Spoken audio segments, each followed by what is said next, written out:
All right, it looks like we have a good number of folks on the line, so others we will continue to join us, but we're going to go ahead and get started. Thank you for joining today's Research Radar webinar, Exploring Autonomous Vehicle Innovations, hosted by the Minnesota Department of Transportation and the Minnesota Local Road Research Board. My name is Michaela Kranz, and I will be your host. We are excited to have three fantastic presenters with us today: Thomas Johnson Kaiser, Professor Raj Rajamani, and Corey Johnson joining us. Today's webinar is the second in our new Research Radar series sponsored by the MnDOT Office of Research and Innovation and the Local Road Research Board. Each month, we are highlighting three research projects focused on a common theme. So last month, we focused on winter maintenance research, and if you were unable to attend that session, we will send a link out to the recording after today's event. MnDOT's Office of Research and Innovation manages more than 185 research projects in progress, ranging from local initiatives to pooled fund projects with other states, comprising both basic and applied research.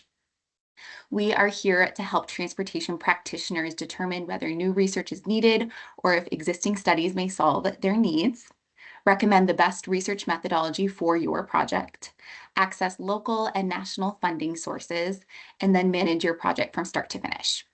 The Local Road Research Board is a city and county-run organization that sponsors research and educational initiatives that address local transportation needs.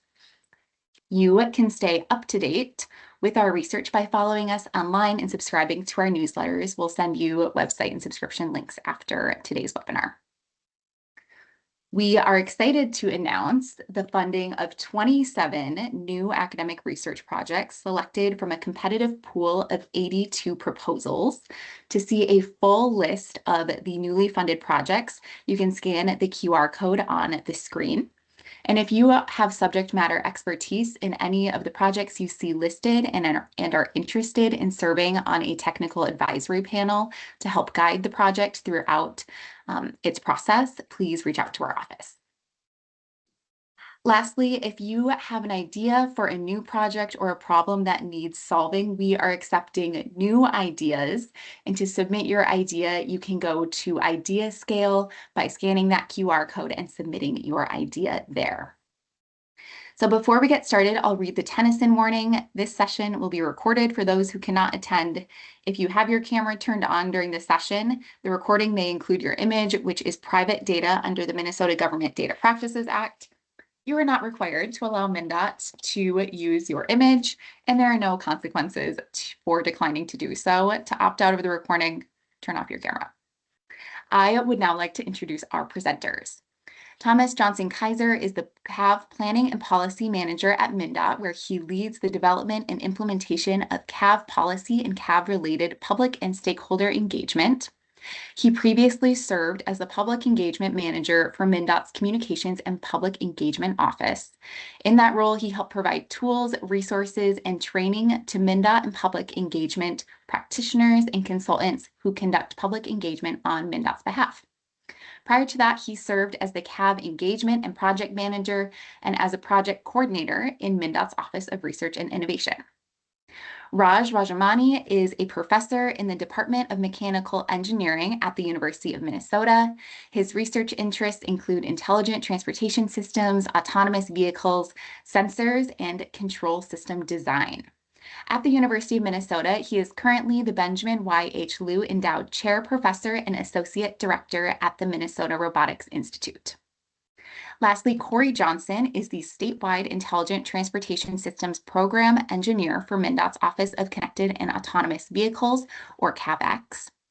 He manages the engineering group that develops, tests, and deploys new and innovative CAV and ITS systems across Minnesota. In his more than 30 years at MnDOT, Corey has held a number of positions, including the State Research Director, where he managed the MnDOT Research and Implementation Program, two alumni from our office. We will have time for questions after all three speakers present, so please enter them in the chat box throughout the presentation. Now I will hand it over to Thomas to discuss the Grand Rapids Go Marty self-driving shuttle pilot program. All right, thanks, Michaela. Share my screen here. Are folks able to see my presentation? All Looks right, great. so thank you. So I'll be talking about an exciting project that we have in our CAV office, and it's a multi-agency partnership called GoMarty, which stands for Minnesota's Autonomous Rural Transit Initiative. So this is a self-driving vehicle pilot program that is currently operational in Grand Rapids, Minnesota. I'm going to cover just some highlights of the project, kind of overall a few lessons learned that we've had, and then what the next steps of the project are as well, and then few additional research pieces that happened alongside the main operations of GoMarty. So for those of you who don't know, Grand Rapids is in northern central Minnesota in Itasca County. It's a small city of about 11,000 people. A few things to note about the population that GoMarty serves is that with a lot of similar rural areas in Minnesota, it has a higher than average population of 65 and older, and also a higher than average of people in poverty at 18.2%. So quick overview of the GoMarty project. So this has been a 27-month pilot that the phase one of GoMarty ran through December of 2024. We have five self-driving vehicles. They're Toyota Sienna minivans, as you can see in the image there. And how the operations work is that it's on demand, point to point. So we have about 75 pickup and drop off locations throughout the city of Grand Rapids, and then folks can use May Mobility app or call into a local call center to request a ride. It'll let you know where the closest pickup point is. You'll say where you want to go, and it'll drop you off at the closest drop-off point. We operate in about 46 lane miles in the city of Grand Rapids. Through phase one and phase two of GoMarty, rides are at no cost for riders. We have an autonomous vehicle operator on board and always engaged, and we'll get into that a little bit more shortly. And really, this is an exciting project because this is one of the first, if not the first, large-scale launch of a public autonomous shuttle pilot in a rural community. We had four goals for this project. The first is to advance and inform this autonomous vehicle technology in rural and winter conditions. A lot of these autonomous vehicle pilots are launched in urban areas, in warm climates, California, uh, Texas, Florida, Arizona. Not many have been in rural environments and with the winter conditions that we see in Grand Rapids. Next goal is to engage and with the local community. So wanting to have that two-way engagement. So not only educating the folks in Grand Rapids on autonomous vehicle technology and the potential future of transportation, but also hear from the community on what they think of autonomous vehicles, what their concerns are, what they're excited about. So have that two-way engagement and really learn from the community. Our next goal was to provide additional transportation options for folks in Grand Rapids, especially those that have transportation challenges. So three of our five vehicles are wheelchair accessible. So wanting to make sure that GoMarty was available for anyone in Grand Rapids. And our last goal was to understand what bringing this innovative technology to a community like Grand Rapids would have the impact on economic and workforce development. A few stats here. So in the 27-month pilot, we had over 18,000 riders, and over 1,000 of those were wheelchair accessible riders. So about 6% of our ridership were folks in wheelchairs. We saw very quickly that once people ride GoMarty once, it really becomes part of their daily transportation experience. So 93% of our riders were repeat riders, and we drove over 226,000 miles as part of the project. So now I'll get into a few key lessons learned for the pilot. The first is the role of the operator. So these vehicles are considered self-driving. As I mentioned, we have what we call an autonomous vehicle operator on board at all times, and really key to the safety, comfort, and acceptance of GoMarty in the community.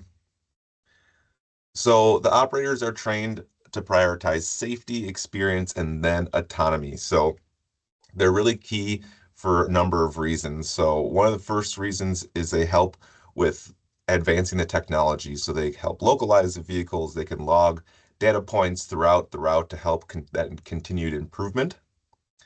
Second, especially in a community like Grand Rapids, it's very important to have that friendly voice behind the technology. There's someone there for people to ask questions to provide that comfort that might be a little unsure of getting into a vehicle that's self-driven. So being that human connection really helped people. And one of the things that we saw, we have a pre and post ride survey, and one of the top comments we see is people really appreciating that autonomous vehicle operator as part of our operation. And lastly, there are some other requirements, especially for the safe loading and unloading of wheelchair passengers. That autonomous vehicle operator is needed to assist with that. There is in development works to potentially automate that process, but currently, to help secure wheelchair passengers, do need that autonomous vehicle operator. Next huge lesson learned that helped this project be successful was the ability to have frequent stop updates in our route based on the community feedback. So we were able to listen to the community, be able to adapt and evolve, uh, update where we're going, how we're operating based on that community feedback. So those community sessions and continuing to hear and listen to the community was really invaluable. Getting that buy-in, people they give us feedback, then we're able to respond to it, and they can see that really helped create that buy-in. And one of the things that we learned quite quickly is that there really needed to be a different approach that we had to where our stops were. So initially we had the about 75 stops spread out throughout city of Grand Rapids, and usually with a block or two of key destinations. And we really heard from riders that there were some specific types of stops, like senior living facilities, grocery stores, that people really weren't either able or willing to go that 1 to 2 blocks to get to the stop. So we moved some of those stops directly to the door of those locations, and our ridership quickly expanded and really doubled. Target, for example, was not one of our top stops. We moved that stop to the door and it became our by far most popular stop location. So hearing that community feedback and being able to respond and adjust really was impactful. Next, these vehicles, their technology, they have what's called an autonomous driving kit, and really allowed it to operate throughout the whole year and in those very difficult winter conditions. You can think back. I know we don't, for those of you in Minnesota, we don't have much snow now, and the previous winter did not have much snow. But the first winter of operations that we had for Go Marty was the snowiest winter on record in the Grand Rapids area up in the Iron Range. So we learned a lot. The vehicles were able to operate with those moderate amounts of snow. The vehicles have a number of different technology from radar, lidar, camera, GPS that they use as redundancy and be able to operate autonomously.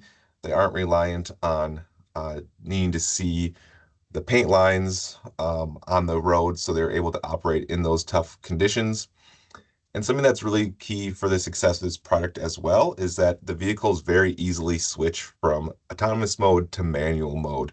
So operators can take over very quickly by using the gas, the brake, or the steering wheel to be able to control. There might be some situations, especially in challenging winter driving, that they might feel uncomfortable in. And so we're able to operate throughout most of the winter, and we were able to operate autonomously and learned a lot. So from the very beginning of winter to the end of that first winter, we were able to really increase the percentage of time that we were operating autonomously. Had a lot of great lessons learned there. Next big lesson learned is the power of speed. So this is Go Marty is actually MnDOT's third self-driving vehicle pilot. The first two took place in Rochester with our Med City Mover project, and the second was in White Bear Lake with our Bear Tracks project.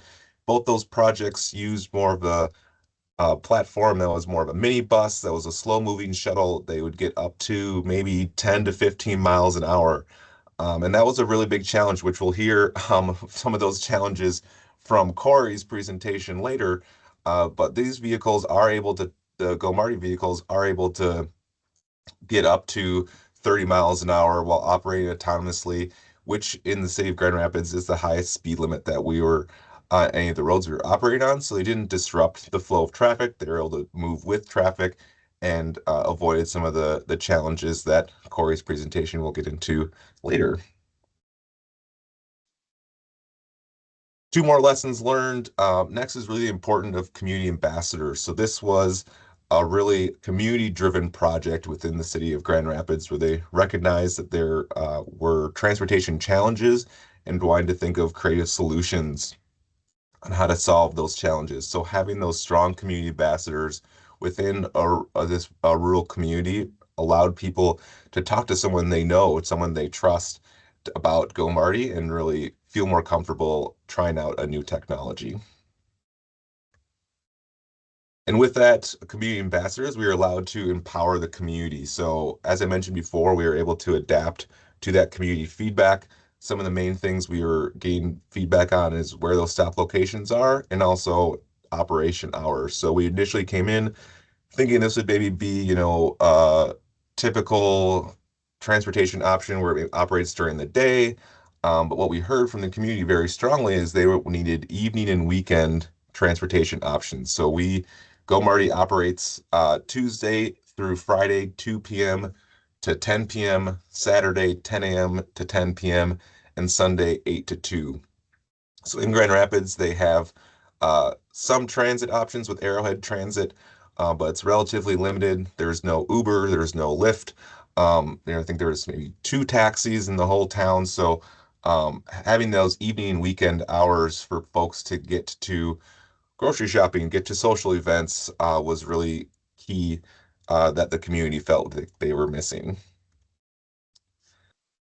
The last main lesson learned is just understanding, I think, as a lot of us do, that transportation is life-changing. A lot of folks, initially maybe they're interested in a self-driving vehicle, but at the end of the day, they were just trying to get from point A to point B and just having that additional transportation option. So people getting to things, those daily errands, healthcare, getting to those very important leisure social activities, getting to and from work, were really the ways that people use Go Marty.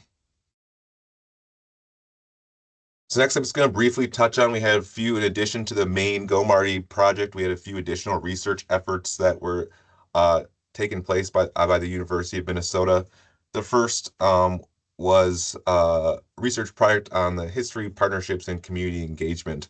So over the last 10 to 15 years, there's been a few different research projects in Grand Rapids that kind of really set the stage for Go Marty. They were researching transportation challenges, what some potential options were, kind of what the Grand Rapids community needed in terms of transportation uh, possibilities. And then what this project did was evaluate those past efforts and look to see how Go Marty was addressing those identified needs from those past research projects. The second additional research effort was envisioning mobility hubs for rural city AV shuttles. So, mobility hubs are becoming more common in urban areas that have a bunch of different transportation options. So what this project did is it looked to create an easily and affordably design that could be replicated in Grand Rapids for something like Go Marty or similar towns. And it did find out through the research they had a bunch of different options and did community engagement with folks in Grand Rapids and their thoughts on mobility hubs. They can be successfully scaled down to suit a rural city like Grand Rapids.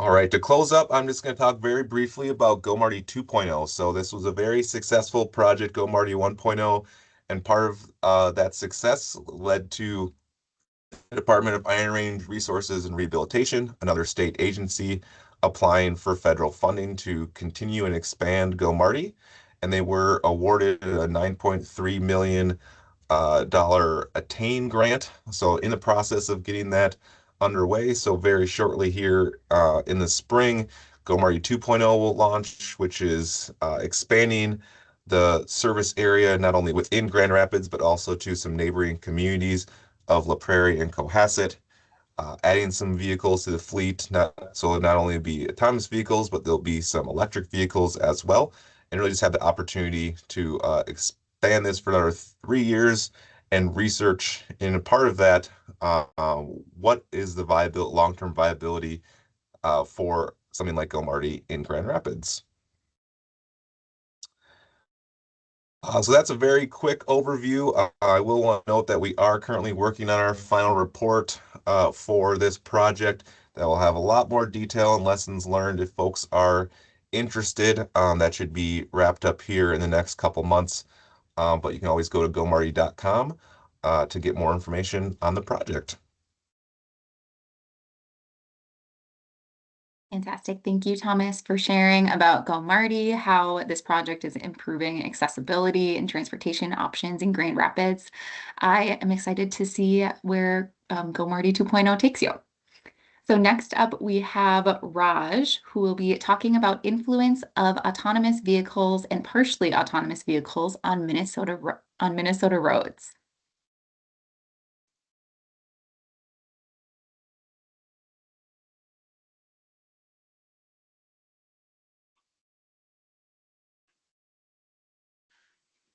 Thank you, Michaela. Can you see my screen? Looks great. Okay. So yeah, again, I'm a professor in mechanical engineering at the University of Minnesota, and I'll quickly touch on these topics in my presentation. I'll first give you a quick review of the autonomous vehicles technology that is typically available to the general public. I'll talk about challenges for AVs on winter roads and how we are doing winter driving by using the MnCourse GPS correction system. And then towards the end, I'll talk about autonomous vehicles and construction zones, how AVs can handle construction zones. So in terms of autonomous technology that is available to the public, there are two types of technologies widely available. One of them is adaptive cruise control that all of you, likely know about. So in adaptive cruise control, it's an enhancement of cruise control, and the car typically has a radar on it with which it measures distances to a preceding vehicle in the same lane. So in addition to being able to go at a user selected speed, the car is also able to follow other vehicles in the same lane at a safe distance. And so automated operation can continue even when there is moderate traffic on the roads. So a lot of cars, new cars in the market have adaptive cruise control on them.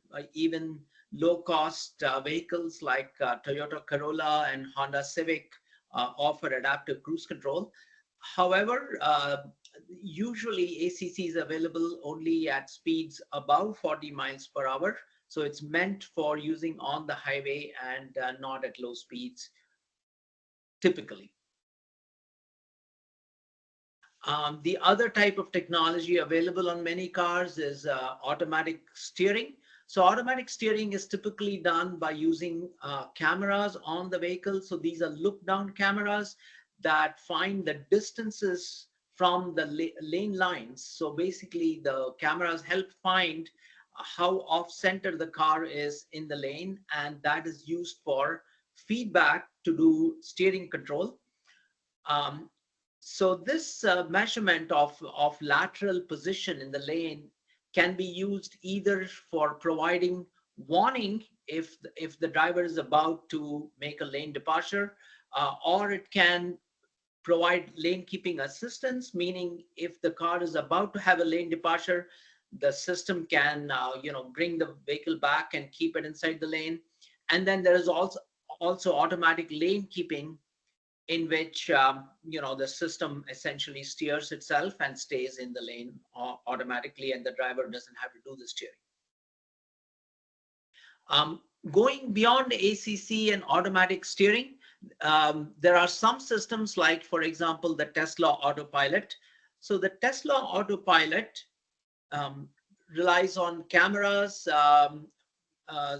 sonar sensors, and radar. It's essentially ACC plus automatic steering, but it also works in stop and go traffic. So it works not only at the high speeds, but also when there is a lot of traffic on the highway and you might be in stop and go conditions. In addition to the standard Tesla Autopilot, there is a paid beta option that you can pay $10,000 for. And this is called the beta full self-driving option. So this has more autonomous driving features, like it can do automatic lane changes when desired. Um, it can do navigate on autopilot. It can detect traffic lights and stop automatically at traffic lights when needed. It can detect stop signs and follow the traffic rules. So these are additional driving features beyond what is available on level 2 cars. But this is still called a level 2 system because it's expected that the driver will have their hands on the wheel and be prepared to take over at any time. In other words, the driver is not expected to relax. So it's expected that the driver is the one who's responsible, and if the autonomy is not capable, the driver should detect that and take over the driving. This is the MnCab autonomous vehicle that we have here at the University of Minnesota. So this belongs to the Center for Transportation Studies here on campus. It's a Chrysler Pacifica minivan. It has a wide range of good sensors on it, including 3 high-density Ouster LiDARs. Um, it has a Mobileye camera system for finding the lateral lane position. It has dual antenna GNSS system for position tracking, and it has IMU infrared cameras. So this vehicle was instrumented by a vendor called DataSpeed. That is ROS-based software on the vehicle that does low-level vehicle control. Um, what my research group has been doing is, we have refined the low-level functionalities provided by DataSpeed and improved the steering control and the adaptive cruise control systems on the vehicle.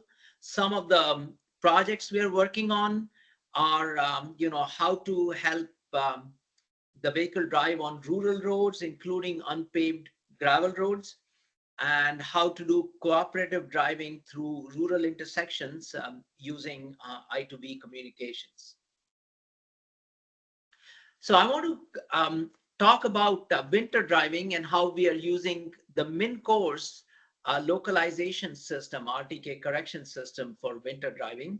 So first of all, the camera-based system that is on the MnCab vehicle gives you the position, the lateral position inside the lane, and it tells you what the uh, line detection quality is. So if the line detection quality is 3, then it means that the lines are being detected very well and the system is very confident about where the lines are. So for typical driving under good weather conditions with good visibility, the line detection is typically 3 most of the time, so that steering control can be engaged and the system works really well in terms of being able to find position inside the lane. Now, here is an example of a situation where the lane lines were indeed visible to human drivers, but there was a lot of blowing snow due to some high winds. And in this case, you can see that the quality of line detection dropped. So instead of the quality being 3, the quality of the line detection dropped to 2 and even 0 for quite a bit of the 10 minutes of data that was recorded here. So in this case, the steering control kept dropping out and it could not be continuously engaged. So we could not really do autonomous steering under these conditions. This is another situation where the lane lines were covered with snow. So you can see that the lane lines themselves are covered with snow. The human driver can actually see where the lane is, and it is quite possible for the human driver to drive the car. But as far as the camera-based system is concerned, it really does not know what its position in the lane is. So it's really not possible to do autonomous steering under these conditions by using the typical camera-based controller. So you can see that the quality of the line detection under these conditions is dropped to be 0 most of the time. So what are alternative methods for driving on snow-covered roads? So the method that we are pursuing is using high precision GPS.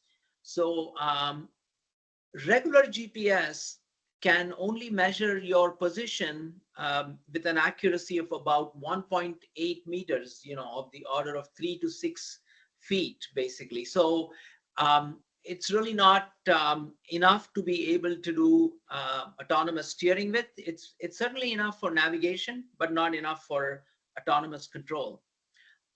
So what we are doing is using RTK corrections from the MnCourse network that is available in Minnesota.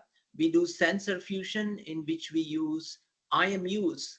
So the IMU consists of accelerometers and gyroscopes. So we use those in addition to RTK corrections and regular GPS. And we are able to obtain 10 centimeter level accuracy in terms of localization. And so that helps us do autonomous steering. So in the next few slides, I will discuss how well are we able to find our position, what is our localization accuracy, and how well does the MnCourse RTK correction system work in various urban and rural environments. We have tried some other localization methods like LiDAR maps, and what we found is that in some rural areas, we don't have adequate features on the road with which we can reliably and continuously localize ourselves if we used only LiDAR.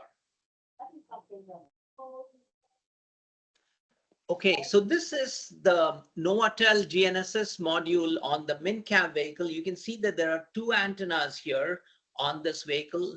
By using 2 antennas, we are able to find not only the position of the vehicle in terms of latitude and longitude, but also we are able to find the orientation of the vehicle. So basically, by finding positions at 2 points, we are able to find the orientation of the vehicle in addition to position. And so this is very, very useful.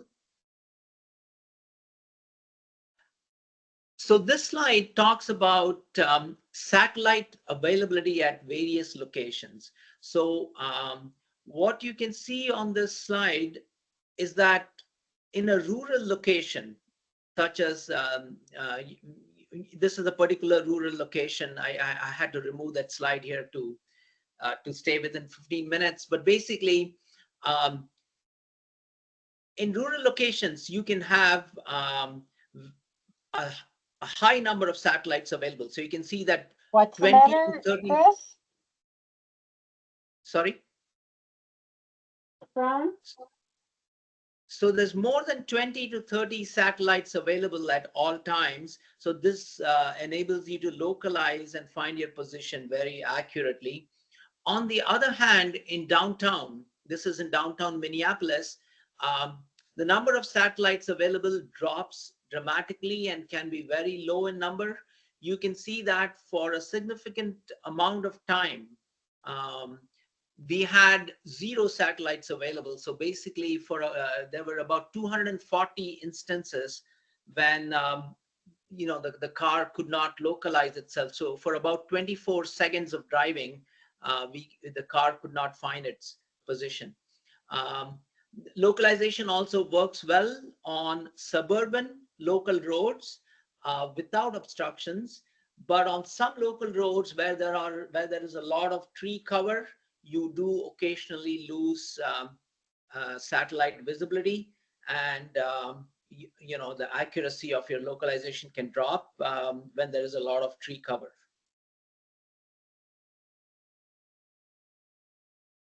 So our conclusions on availability of satellites is that in downtown, it's not very viable to drive by using GNSS localization. So this is both due to um, lack, due to drop in the number of satellites that are visible, but also due to another problem called multipath, in which you receive reflections from buildings, and so the accuracy of your position measurement drops because of multipath. On rural roads and on suburban local roads with no obstructions, there are a large number of satellites available. But due to obstructions from trees, you can sometimes have the number of satellites drop.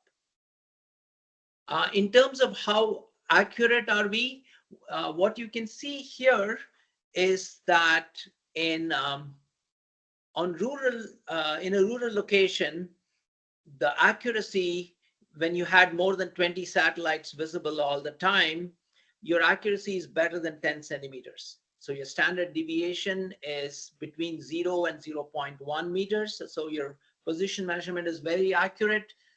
On the other hand, in downtown, the accuracy of your measurement can drop significantly. So you can see that there are lots of instances where your position measurement accuracy could be worse than 1 meter. So really, it's not, you really cannot do autonomous steering under such conditions.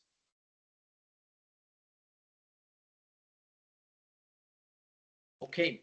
Um, so then we implemented steering control by using only GNSS measurements without using the camera on the MnCab vehicle.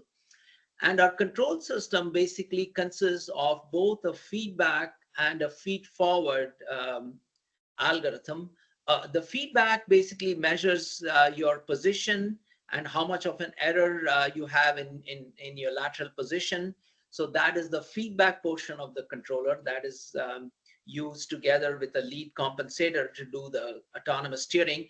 In addition to that, when the car is going on curves, there needs to be a feed forward, basically a constant steering corresponding to how much the curvature is for that portion of the road. So we use both the feed forward and the feedback portions together to do autonomous steering.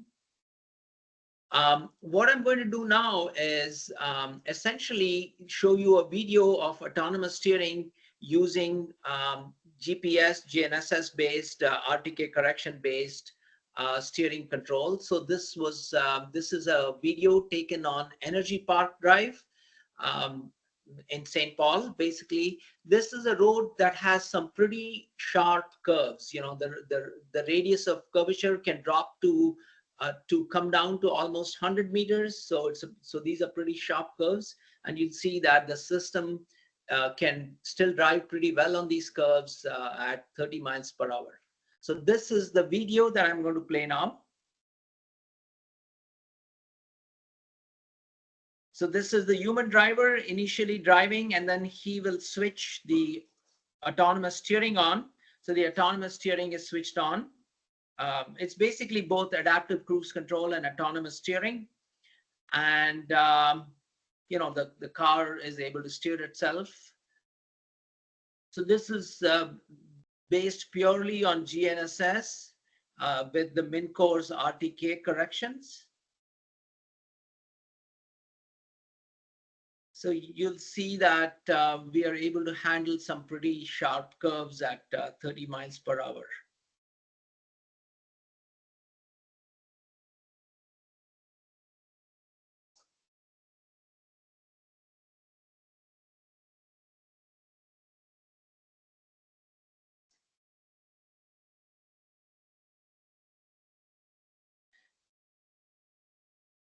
I'll stop the video here. So this goes on for some time.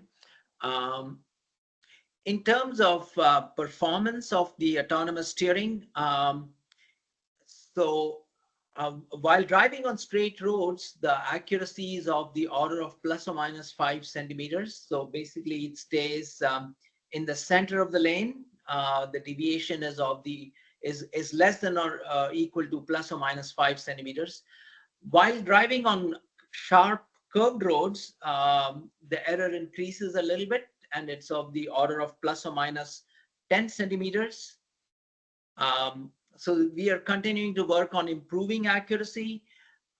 In terms of accuracy of the azimuth angle, basically the orientation of the vehicle. So the orientation error is sub 1 degree. So that is pretty accurate. I'm going to skip the traffic analysis section since we're going to run out of time here.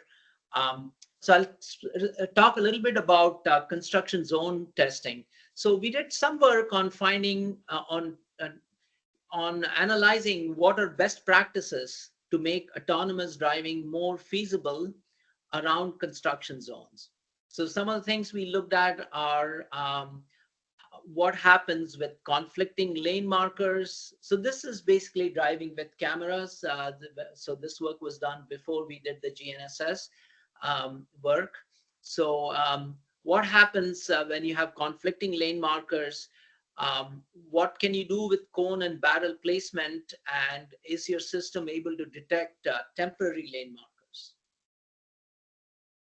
So one of the things that we found out is that you can use cones and barrels to hide lane lines. So with cones placed on top of lane lines, it turns out that if the cones are close together, if they are placed at 3 feet or closer than 3 feet, then basically the lane lines are not detected.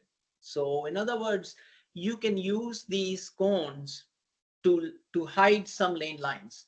So there are problems with conflicting lane markers, and so if you want to avoid problems with conflicting lane markers, what you can do is you can use cones and barrels to hide some lane lines.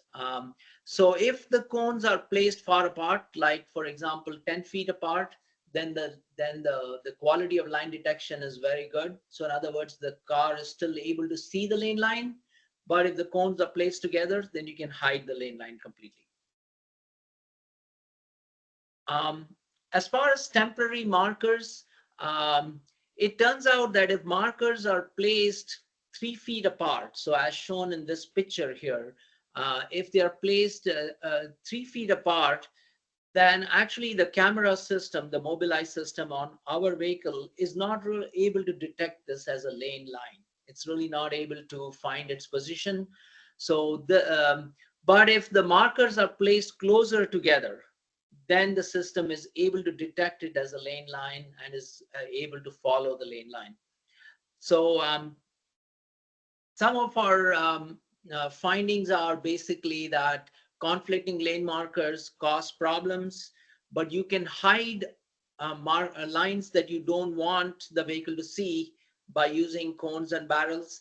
And if you want to use temporary lane markers, then you need to use them with a sufficient density if you want the autonomous vehicle to pick those lane lines up. So the overall conclusions from my talk are as follows. First of all, the camera-based lane line detection systems will not work well when the road is covered in snow. And this is not only when the road is covered in snow, also when you look at low volume roads and rural roads where there might not be any lane lines, there might not even be center lines. Under those conditions, you really cannot use a camera-based line detection system for your driving. So instead, what we have done is developed a GNSS-based localization system and an autonomous steering system based on GNSS localization. And what we found is that we can get excellent accuracy in position measurement using the MnCore's MnDOT operated system, which is an RTK correction system. So this works well in rural and suburban environments without trees.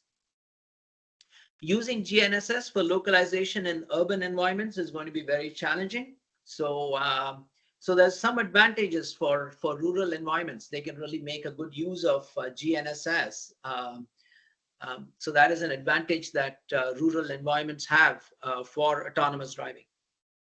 Driving in construction zones is particularly challenging for autonomous driving due to the presence of conflicting lane markers. By using an adequate density of barrels and cones, it's possible to decide which lane markers are hidden or shown, and this might potentially in the future help handle construction zones for autonomous vehicles. And then my last conclusion here is really related more to the driving quality and the traffic flow um, influence. But basically, the MnCav ACC system drives more smoothly and has lower accelerations and decelerations compared to a large variety of preceding vehicles on the road. Not much additional infrastructure support is needed for adaptive cruise control systems, meaning, these don't really depend on lane lines or any other infrastructure on the road. The radar also works quite well even in the presence of snow. So ACC systems can work quite well without needing any more infrastructure. So I'll stop my presentation with that. Wonderful. Thank you, Raj. And it looks like we're running a little bit tight on time for our Q&A at the end. I see some really interesting questions in the chat for you. So if you can help answer some of those during our next presentation, that will be great. So we have our last presenter, Corey Johnson, who will be sharing about pedestrian safety and driver behavior near automated vehicles. Yeah, and you should be able to see my screen then, right? Looks great. All right, perfect. Thanks. And good morning, everybody. So I'm Corey Johnson from the Connected Autonomous office in MnDOT. And like Thomas said a little bit earlier, we do have 3 demonstration projects going on right now. Well, through our last couple of years, actually. And so I'm going to back us up in time a little bit in our storyline. And I'm going to go all the way back to our first shuttle project down in Rochester there. And talk a little bit about some of our findings that really changed how we approached our last 2 demonstrations, really. So in the Rochester project, or the Med City Mover, we branded it as, we actually was the first time we actually took some technology. This is, I think some people have called it a midi bus or a shuttle, but a low speed AV level 4 vehicle and put it in mixed traffic and live traffic out in the city streets, actually. So here we have a picture of it. It seats about 11 people if you really jam everybody in there, but comfortably more like 6 people. And that Easy Mile was our manufacturer, and we operated it with First Transit, so a normal transit provider down in Rochester on that approximately 16 block pre-programmed route that's indicated there in blue arrows. So it's all on city streets. Some of those streets had 2 lanes in the same direction. Some of them were 1 lane in the same direction. And then we operated for about a year. So August of 2021 to August of 2022, 7 days a week.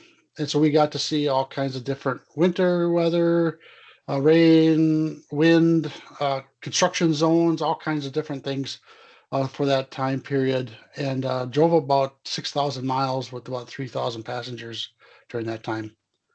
So one of the things that came very obvious very quickly was our impact to surrounding cars and the way it interacts with the other vehicles.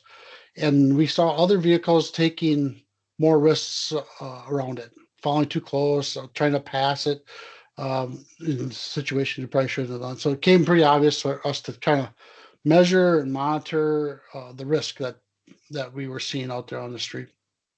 So we kind of had to move fast on this secondary type research project, which is what I want to talk today about a little bit. So we were trying to measure the relative risks surrounding the shuttle. So we're trying to figure out the overtaking, the yielding rates surrounding that shuttle operations. We specifically looked at 3 sites or types of interactions. 1 at unsignalized intersections, 2 at signalized intersections, and 3 was the observations as a passenger on the shuttle. You get to see the whole route in operation through all the different interactions. So we did that data collection in the summer of 2022 during our normal operations. Some of the results, kind of just skip right to the results here section here, but normally at a single intersection, you'd see some failure to yield to pedestrians. Our normal vehicle traffic, we were seeing something we're in neighborhood of 13 to 28%. Where the shuttle was programmed to stop and identify pedestrians and other targets in their path. So we saw better yielding rate, of course, with that shuttle. Still not zero, but we saw about 4% there. But what we also saw was queuing. And so the queuing behind the vehicle was important and significant. We all, on average, we saw about 2 cars behind that shuttle at those intersections. Where you don't see that in other vehicle traffic. That's down to 0.4 on average. But then we also saw queuing overtaking at the signal. So the image to the right kind of tries to depict this maneuver that we saw a lot of, actually 19% of the time. So the orange vehicle is the shuttle. You see the pedestrian in the crosswalk that the shuttle is yielding to. And then we see the vehicle behind the shuttle basically change lanes and pass and then overtake. And then on top of it, take a right turn into the pedestrian's path. And so that's a pretty aggressive maneuver. We saw that happen quite often. At unsignalized intersections, we saw a similar disturbing kind of behavior as well. In general, just failure to yield to pedestrians. Your general traffic is up at the 30 to 50% kind of failure to yield. But the shuttle was, again, programmed for that pedestrian to yield, so they were down in the 5% range. But the queuing behind the vehicle, again, we saw that as kind of the problem a lot, and averaged a car behind that shuttle. So you can kind of tell that slower speed, we're seeing operations of the vehicle about 11, 12 miles an hour at best.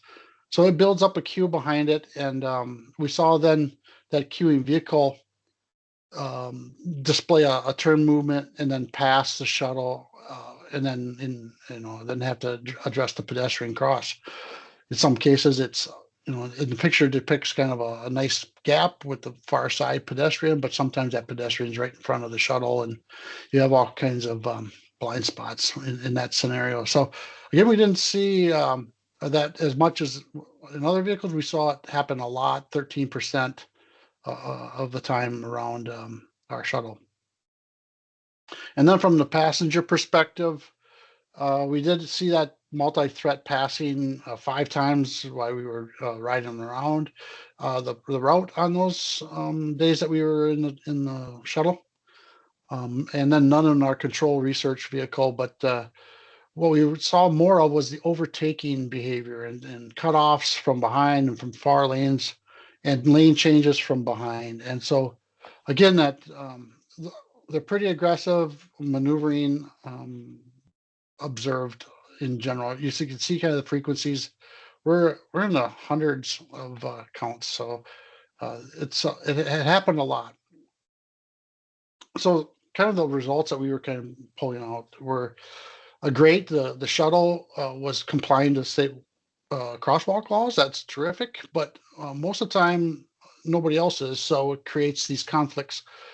And so then compared to regular vehicles, the shuttle again creates this queue. And when we stop to yield to those pedestrians, or even at the slower speeds, lane change and overtake type behaviors. And of course, then definitely increases our risks of crashes and all kinds of crashes and emergency braking and things like that. And that risk was realized at least once during our test, where we did have a crash with the shuttle itself, where a vehicle behind was taking a left turn and kind of overtaking, and the gap closed up too tight, and they rear-ended the rear bumper on the driver's side of the shuttle because they were trying to overtake that shuttle again. So it was a real risk and something to definitely consider. So what we tried to do is identify what that real factor is, and we landed at the slow speeds. It creates all kinds of effects. It creates the queuing vehicles, build up frustration. We saw some of that in some of our survey work. We saw some of that in we double checked it, some of the fair kind of neutral party kind of a thing that make sure it wasn't the appearance of the shuttle, but it really was the slow speed. And we eventually landed at that slow speed. And that's not inconsistent to what, in general, what we did. And I kind of like to think of it outside of the transportation industry. We really took an automation type product and put it into operations in the transportation industry. And when you do that, we create all kinds of disruptions and changes, interactions that we haven't planned for. And I think that's kind of a warning for the rest of us. We took that to heart for our future projects, and you saw some of that even in Thomas's presentation. So we saw that just like other industries have saw that when they do that in automation as well. So and then finally, I want to definitely thank Dr. Nicole Morris and her team there at the U of M. She did all this great work for us here. I kind of feel like I'm just reading the book report to you all, but she was heavily her team was involved 100% there on this project there. So thank you. Wonderful. Thank you, Corey. And extra kudos to Corey for presenting 2 months in a row on this series. You're up to a lot of exciting work. So I know we are coming up on the end of our scheduled time for today. If you do have questions, folks that want to stay on the line, we can stay on for a few minutes, and then we will also follow up via email with responses to the questions that you put in the chat. So the first one, oh, and we will also be providing contact information for the presenters. I'm seeing if that just went in the chat. Yep, we can include that, Karen. Okay, so a question from Bobby. I believe this is for Raj, asking, curious about any examples of auto-correction in construction zones apart from barrels, cones, and markers. What about interpreting TY rails? Much of the existing and ongoing major construction I encounter use these rails.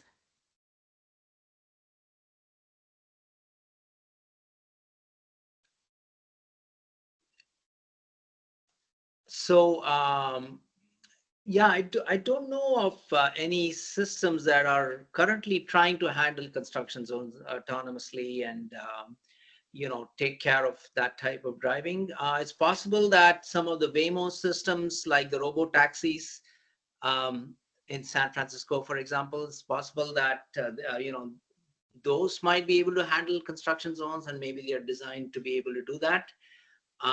Yeah, but I don't know enough about those systems to be able to respond to this question. Okay, thank you, Raj. And we've got another one on deck for you. Christine is asking, can the proposed lane detection system adjust for situations when a driver might want to be off center? For example, driving past a semi or a road or a vehicle parked on the shoulder. Yes, so this is certainly possible. It's not something that we have implemented yet, but we would like to do this in the future. So essentially, the idea is that if your car detects an obstacle, so then what the car needs to do is make a lane change, and so you need to check whether it's safe, whether there's no cars in the adjacent lane, you have enough space to be able to make the lane change and to be able to go past the obstacle. So now a lot of systems do have capability to make automatic lane changes. So for example, on the Tesla, you can ask for a lane change and the system will check if it is safe to do the lane change, and then it'll do the lane change when you ask for it. So so it's certainly possible to have this type of a system implemented. Thank you, Raj. Corey, we've got a question for you. Brian is saying that in the Rochester project, as they found with a slower vehicle caused some erratic driving by humans, has any estimation been done for a larger population on overall safety between human and autonomous drivers? Driving is a cooperative dance.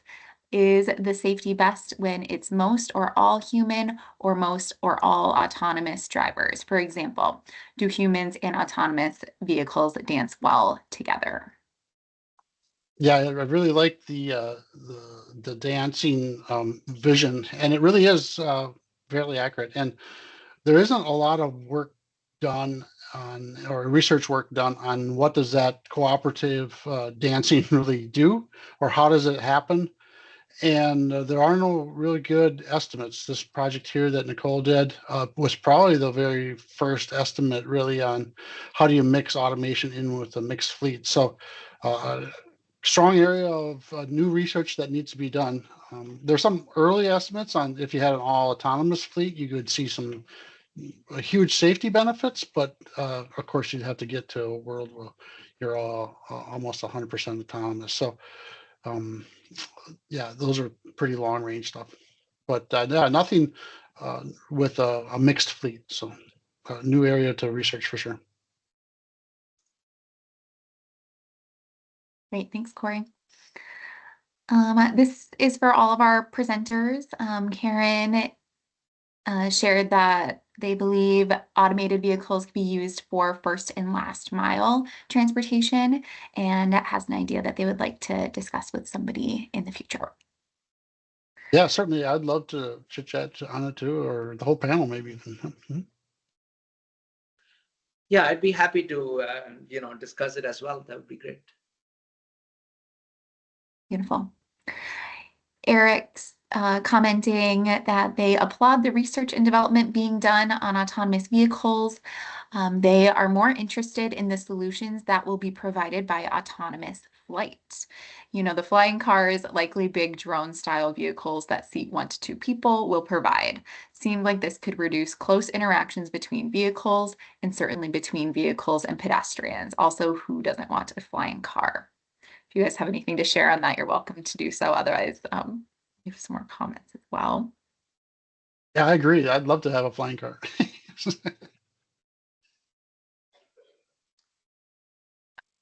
Okay.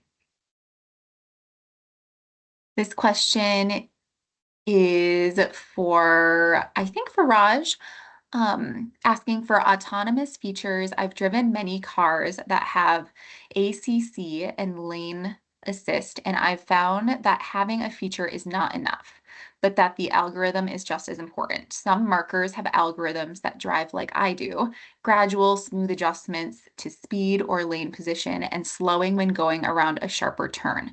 Other makers have the same feature, but algorithms that are more abrupt or not intuitive. Is there any work on measuring the algorithm's effectiveness across makers?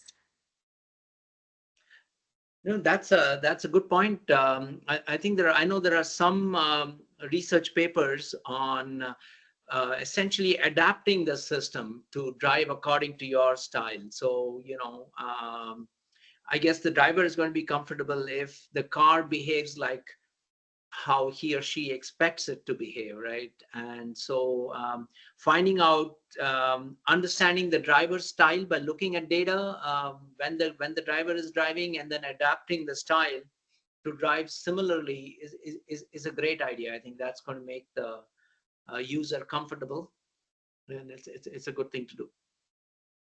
There are papers on it, and I can send you links to that, to papers on this topic. That would be great. We can include that in the follow-up email to all of the attendees. We have a question from Jeffrey that might be for any of the presenters. What are the capabilities of the technologies Waymo uses? I think Waymo has driverless taxis operating in California.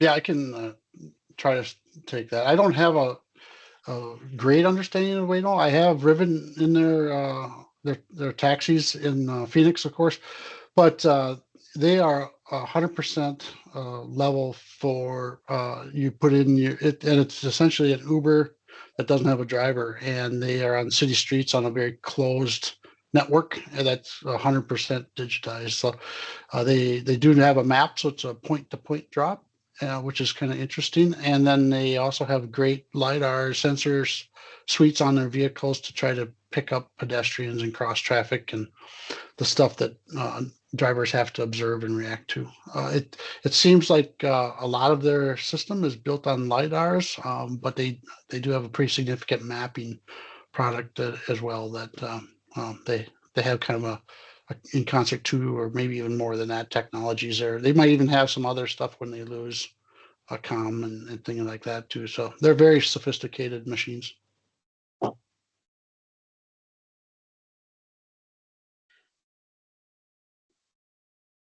I know that one of the interesting things that I know about the vehicles is they have recently been enabled with some teleoperational capability, because there was a time when the the the vehicle could essentially stop and not make any progress, and then somebody would have to come and reset the vehicle and get it to move.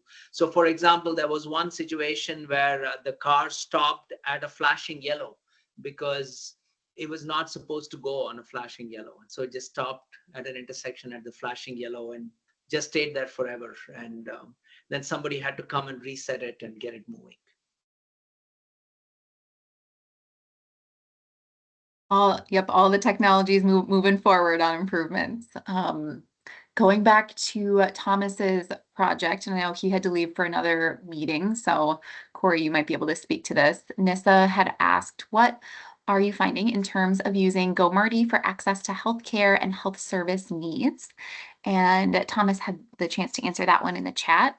And he said, we have seen some success with people using GoMarty to access health services. There are a couple of stops at the local healthcare facilities, but they're in the middle of the pack for stops being used. Part of that might be due to the operating hours on weekdays not starting until 2 p.m. So for GoMarty 2.0, they're adding an additional 10 hours per week. So that might provide more options for using GoMarty for healthcare services. And then the other GoMarty question I'm seeing is, with benefits of an operator, what do you see at the progression of this technology, and how would this be different than having a driver? Were people picked up at their house, or was it like a bus stop?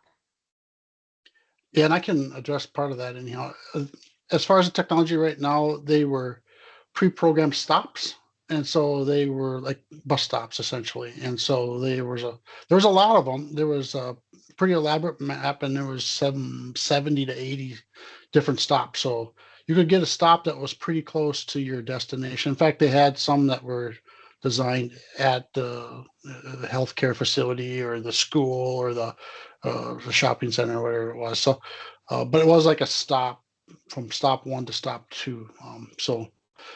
Improvements in technology, definitely. I think it's an ongoing game. We saw upgrades to technology, sub 3 months, in some cases, but certainly on 6-month intervals. And they continue to upgrade the mapping products. They continue to upgrade, situations that they occur. Left turn movements are a big one that, and gap acceptance is a big issue, and improvements along those as well. But certainly getting up to speed was a big one that GoMarty did for us, and they can keep up to traffic speeds. All right, thanks, Corey. Ooh, this is an interesting one that came in from Hyatt. Whom will the police issue a ticket to in case an AV is involved in a traffic violation or another type of incident? Yeah, I can talk to that a little bit. In the situation when we had the crash I mentioned, there was no citation, but the crash report had to identify a driver, and the driver was the operator on board our shuttle. So that person who was ultimately responsible for that machine. And so I think this gets into some of the areas that we have to kind of look at, and what is the definition of a driver? I mean, there's some statute on that definition right now. And it can be all kinds of different things. So It seems to me that there's probably some work to do in the legislative side of it when it comes to automation and driver work and those definitions. But yeah, there's a driver state law right now that says that driver is ultimately responsible.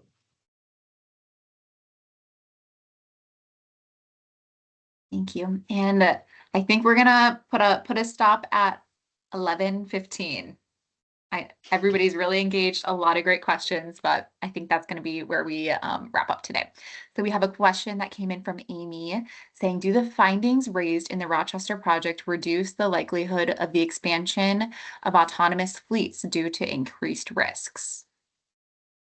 Yeah, I don't know if it's going to reduce the likelihood of future projects. I think that there's enough momentum to keep projects rolling, but it definitely identifies a better set of unknowns, especially from the operator's perspective. So like transit operators, and they hear stories, and the salespeople show up and they sell you this is the greatest thing ever, and without some firsthand knowledge and experiences with it, you really don't know what if the salespeople are actually overselling or not. So a lot of it was a evaluation of where is that technology really and how close are we to full scale. And so I think the question is, we're not quite there yet, but we're getting closer and closer with every iteration.